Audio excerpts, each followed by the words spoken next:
గోవాలో అరెస్ట్ అయిన జానీ మాస్టర్ను గోవా నుంచి హైదరాబాద్కు తరలిస్తున్నారు. రహస్య ప్రదేశంలో విచారిస్తున్నారు ఎస్ఓటి పోలీసులు. బాధితురాలు ఇచ్చిన స్టేట్మెంట్ ఫిర్యాదు ఆధారంగా ప్రశ్నలు సంధించినట్టుగా తెలుస్తుంది.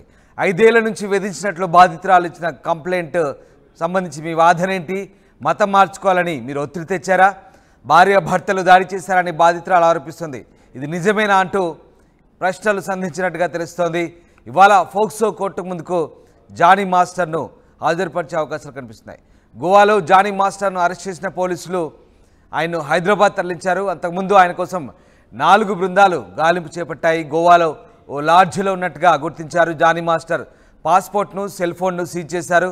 ఇక స్థానిక న్యాయస్థానంలో హాజరుపరిచి ట్రాన్సిట్ వారెంట్పై అతన్ని హైదరాబాద్ తరలించారు. స్థానికంగా ఉప్పరపల్లి కోర్టులో హాజరుపరిచే అవకాశాలు కనిపిస్తున్నాయి. ఇక ఫోన్ కాల్స్ ఆధారంగా గోవాలో అరెస్ట్ చేశారు. అసిస్టెంట్ కొరియోగ్రాఫర్ ఇచ్చిన ఫిర్యాదుతో జానీ మాస్టర్పై ఫోక్సో కేసు నమోదైంది. ప్రస్తుతం జానీ మాస్టర్ను ఉప్పరపల్లి కోర్టులో హాజరుపరిచిన తర్వాత కస్టడీ కోరే అవకాశాలు కనిపిస్తున్నాయి. బహుశా జానీ మాస్టర్ని ఇవాళ కోర్టులో హాజరుపరిచే అవకాశాలు కనిపిస్తున్నాయి. దానికంటే ముందు స్పెషల్ ఆపరేషన్ టీం పోలీసులు, ఎస్ఓటి టీం పోలీసులు జానీ మాస్టర్ను గోవాలో అదుపులోకి తీసుకున్నారు. ఓ లాడ్జిలో జానీ మాస్టర్ ఉన్నట్టుగా గుర్తించారు. అతను ఎక్కడికి పారిపోకుండా ఆయన పాస్పోర్ట్ను అలాగే ఆయన మొబైల్ను పోలీసులు స్వాధీనపరుచుకున్నారు. స్థానిక కోర్టులో హాజరుపరిచిన తర్వాత ఆయన్ని ట్రాన్సిట్ వారెంట్పై హైదరాబాద్ తరలించారు. పెట్రిషియా జాయిన్ అవుతున్నారు. పెట్రిషియా, జానీ మాస్టర్ను గోవాలో అరెస్ట్ చేసి హైదరాబాద్ తరలించారు. ప్రస్తుతం ఆయన్ను కోర్టులో ఎప్పుడు హాజరుపరచబోతున్నారో దానికంటే ముందు ఎస్ఓటి పోలీసులు జానీ మాస్టర్ని ఏ రకంగా విచారించారు?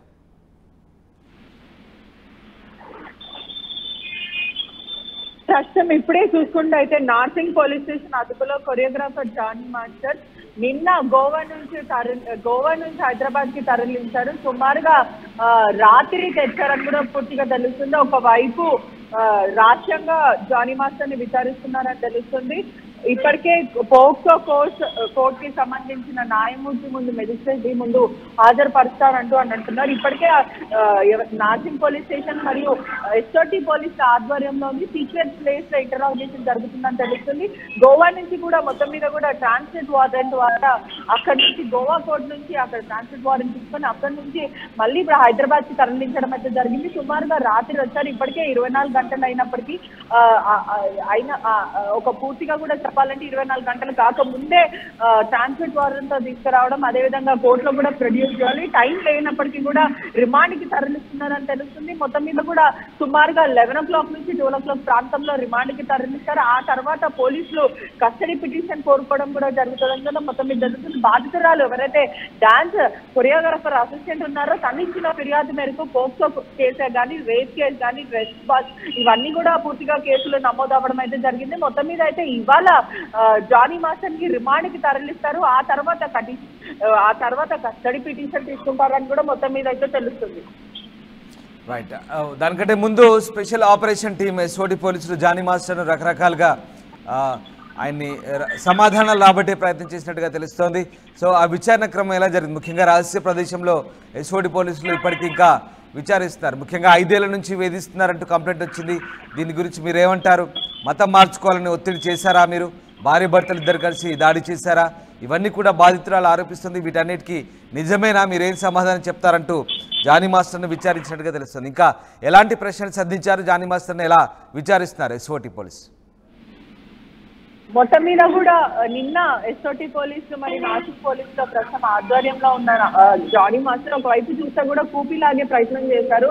అంటే మత మార్పిడి అనేది, మరో విధంగా సెక్షువల్ అసాల్టేషన్, సెక్షువల్ అబ్యూజ్, రేప్ అనేది చాలా పెద్ద క్రిమినల్ ఒఫెన్స్ అయినప్పటికీ కూడా టైం లేని కారణం వల్ల పోలీసులు హరిబరి ఉన్నారని తెలుస్తుంది. ఎందుకంటే 24 గంటలు అవుతే ఖచ్చితంగా 24 గంటల లోపలిని మెజిస్ట్రేట్ ముందు అంటే కోర్టు ముందు హాజరుపరచాలి. ఇప్పుడు రిమాండ్కి తరలిస్తారు. అంటే సుమారుగా 11 o'clock నుంచి 12 o'clock ప్రాంతంలో రిమాండ్ తరలించిన ఆ తర్వాత కస్టడీ పిటిషన్ కోర్టుని కోరడం తర్వాత అప్పుడు విచారణ మొదలవుతుందని కూడా మొత్తం మీద తెలుస్తుంది. ఇప్పటికే కూడా 2 తెలుగు రాష్ట్రాల్లో దుమారం రేగుతుంది. ఒకవైపు మహిళా కమిషన్ పూర్తిగా ఆగ్రహం వ్యక్తం చేస్తుంది. మరోవైపు ఇండస్ట్రీకి సంబంధించిన వాళ్ళు కూడా దీని గురించి చర్చిస్తున్నారు. డాన్సర్స్ నోరు నొక్కేయడం జరిగింది. మొత్తం మీద కూడా నిజాలు ఏంటో అనేది కోర్టు ద్వారా తెలుస్తుంది. ఎందుకంటే ఒక మనిషి మీద ఎలిగేషన్స్ వేయడం చాలా తప్పు అంటూ ఎవరైతే జానీ మాస్టర్ భార్య నిన్న మాట్లాడడం అయితే జరిగింది. అసలు మొత్తం మీద ఒక్క వర్జనే విని మీరు అందరూ ఎందుకు ఇలా డిసైడ్ అవుతున్నారు, ఇది లవ్ జియాద్ అసలు కాదు, మత మార్పిడి చేసుకోమని జానీ మాస్టర్ ఎప్పుడు చెప్పడు. బతుకమ్మ ఫెస్టివల్స్ కానీ తెలుగు సాంప్రదాయంలో ఉన్న ప్రతి ఫెస్టివల్స్ కూడా జానీ మాస్టర్ చేసుకుంటాడు. ఇదన్నీ కూడా పూర్తిగా ఫేక్ ఎలిగేషన్. అమ్మాయికి ఎవరైతే ఉందో బాధితురాలు, ఆ బాధితురాలకి అనేక ఎఫైర్స్ ఉన్నాయి, చాలా మంది మాస్టర్స్ తో ఎఫైర్స్ ఉన్నాయి, వాళ్ళ భార్యలు తనని హెచ్చరించడం కూడా జరిగింది అంటూ క్యారెక్టర్ అసాసినేట్ చేసే ప్రయత్నం అయితే చేస్తారు. మొత్తం మీద కూడా ఇవాళ జానీ మాస్టర్ ని రిమాండ్ కి తరలిస్తారు. జానీ మాస్టర్ అరెస్ట్ అని అయితే పూర్తిగా తెలుస్తుంది. రైట్ పెట్రిషియా, జానీ మాస్టర్ భార్య ఇచ్చిన సమాచారంతోనే ప్రస్తుతం అతను గోవాలో ఉన్నట్టుగా గుర్తించి అరెస్ట్ చేసి తీసుకొచ్చారు. That's okay. బట్ ఇక అతని నుంచి పాస్పోర్టు, సెల్ ఫోన్ కూడా పోలీసులు స్వాధీనం చేసుకున్నారు. అలాగే ఆ బాధితురాలతో జానీ మాస్టర్ జరిపిన కాల్స్, వాట్సాప్ చాటింగ్, ఇంకా మిగతా ఆధారాలను సేకరించేందుకు కూడా ఆ సెల్ ఫోన్ను ఫోరెన్సిక్ ల్యాబ్ కూడా పంపించినట్టుగా తెలుస్తోంది. ఇవన్నీ కూడా రిపోర్ట్ ఎప్పట్లోగా సబ్మిట్ చేయబోతారు. ఓవరాల్గా ఈ కస్టడీకి సంబంధించి పోలీసులు ఏదైతే నిర్ణయం తీసుకున్నారో ఆ కోర్టులో కస్టడీ పిటిషన్ దాఖలు చేయబోతున్నారో ఈ రిపోర్ట్స్ అన్ని మరి అప్పట్లోగా సబ్మిట్ చేయబోతున్నారా? అంటే మొత్తం మీద ఒక చూస్తుంటే కూడా ఆ మహిళ ఎవరైతే బాధితురాలు ఉన్నారో తను ఆల్రెడీ పూర్తిగా సంబంధించిన ఎవిడెన్స్ అంతా కూడా పోలీసులకి సబ్మిట్ చేసింది. అప్పుడు కంప్లైంట్ చేసిన రోజే తను సబ్మిట్ చేసింది. ఆ తర్వాత రెండోసారి కూడా పోలీసులు స్టేట్మెంట్ తీసుకున్నారు. సుమారుగా 3 గంటల పాటు ఆ మహిళని విచారించి మహిళా పోలీసుల సమక్షంలో విచారించి తనని భరోసా సెంటర్ కి తరలించి ఆ తర్వాత మొత్తం మెడికల్ టెస్ట్లు చేసిన తర్వాత తన దగ్గర ఉన్న ఎవిడెన్స్ ఏదైతే స్క్రీన్ షాట్సే కానీ మెసేజెస్, కాల్ రికార్డింగ్స్, వీడియోస్ అంటే భయప్రాంతాలకు గురి చేసిన వీడియోస్, వచ్చి వాళ్ళ ఇంటికి వచ్చి రక్త చేసిన వీడియోస్, షూటింగ్ ప్లేస్ అంటే వర్క్ ప్లేస్ లో హరాస్ చేసిన వీడియోస్ అన్ని కూడా తను సబ్మిట్ చేయడం అయితే జరిగింది. పొద్దు మీద అయితే పాస్పోర్ట్ కానీ పోలీసులు మొత్తం ఫోన్ సీజ్ చేయడం కానీ ఇవన్నీ జానీ మాస్టర్ కి సంబంధించిన 2 ఫోన్లు కూడా సీజ్ చేయడం అయితే జరిగింది. ప్రస్తుతం మాత్రం కోర్టుకి తెస్తారు. ఆ తర్వాత కస్టడీ పిటిషన్ కోరడం జరుగుతుంది. ఆ తర్వాత మనకి మరికొద్ది సేపట్లో అప్డేట్ చేసే అవకాశాలు ఉంటాయి. Right, yes, thank you Patricia, thanks for the update. ఫిర్యాదు అందిన తర్వాత ఈ నెల 15 నుంచి జానీ మాస్టర్ పరారీలో ఉన్నాడు. అయితే అతని భార్యను విచారిస్తున్న క్రమంలో గోవాలో ఉన్నట్టుగా పోలీసులు ఐడెంటిఫై చేశారు. ఇక గోవాకు వెళ్ళిన పోలీసులు షేక్ జానీని అలియాస్ జానీ మాస్టర్ను గోవాలో ఓ లాడ్జ్లో అదుపులోకి తీసుకున్నారు. అతని నుంచి పాస్పోర్ట్, సెల్ ఫోన్ స్వాధీనం చేసుకున్నారు.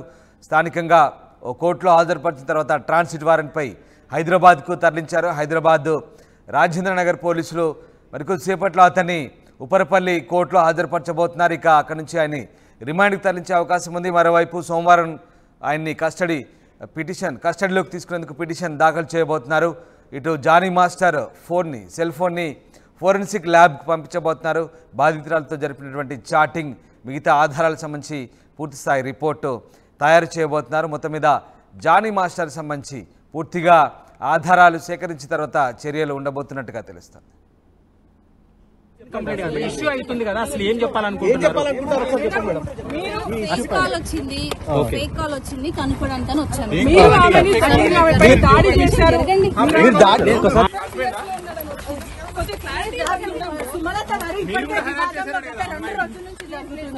ఒక్కసారి మీరు ఆన్సర్ చెప్పండి సుమలత గారు. ఒకసారి మేడం చెప్పండి మేడం. అవుతుంటే మీరు చెప్పాలి మేడం. మనం ఏం కేసు పెడతామంటాము? ఎన్ని కేసులు పొజిషన్ ఇక్కడ ఉన్నాం కదా.